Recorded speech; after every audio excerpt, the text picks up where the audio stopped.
Hello everybody, welcome back. Today as well we have got to another video. In this video I'll show you how you can add someone on Snapchat without saying added by this particular username. But before that, please do make sure to like our video, subscribe our channel, and yes, without any further delay we will simply start our video.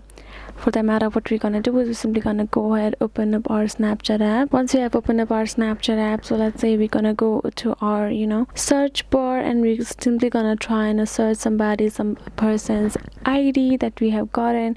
We would like to add them, but we do not want to send them a notification. So apparently you cannot. First thing that you will have to send, they will get notified because it is supposed to be like that, just like you also get notification regarding this.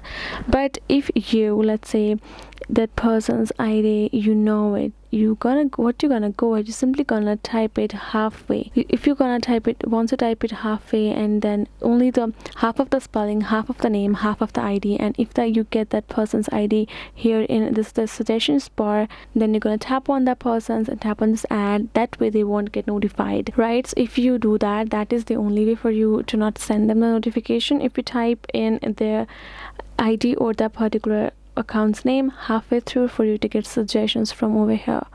So this is the way for you guys. If you got more questions, make sure to leave them in the comments below. And yeah, thank you so much for watching. I'll be seeing you guys in our next video.